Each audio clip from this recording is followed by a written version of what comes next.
আমাৰ হাটশিঙমাৰী মহাবিদ্যালয়ৰ NSS গোটৰ তৰফৰ পৰা এডপ্টেড ভিলেজ দাফাদাৰ পাৰাত আমাৰ 7 দিনীয়া বিশেষ শিবিৰৰ আয়োজন কৰিছিলোঁ আমি।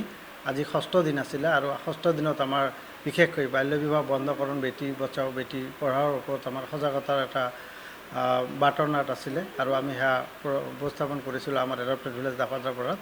আমাৰ NSS ভলাণ্টিয়াৰ্ছসকলে বিশেষকৈ আমাৰ বৰ্তমান সমাজৰ যি বাৰ্নিং ইছ্যুজ বাল্য বিবাহ, যাৰ এক ভয়ংকৰ পৰিণতি আমি দেখা পাইছোঁ আৰু সেই বাৰ্নিং ইছ্যুৰ ওপৰত আমাৰ NSS ভলাণ্টিয়াৰ্ছসকলে এটা বাৰ্তানাট উপস্থাপন কৰি সমূহ ৰাইজক তথা সেই অঞ্চলৰ পিছপৰা বিভিন্ন অভিভাৱিকাসকলক আমি বাল্য বিবাহৰ পৰিণতি কি বা বাল্য বিবাহৰ ফলত যি ভয়াৱহ পৰিণতি আমাৰ সমাজত বিশৃংখলতাৰ সৃষ্টি আনে তাক এক বাস্তৱ ৰূপ দান কৰি আমাৰ এটা NSS ভলাণ্টিয়াৰ্ছে এটা বাৰ্তানাট উপস্থাপন কৰি ৰাইজক দেখুৱাবলৈ সক্ষম হৈছে।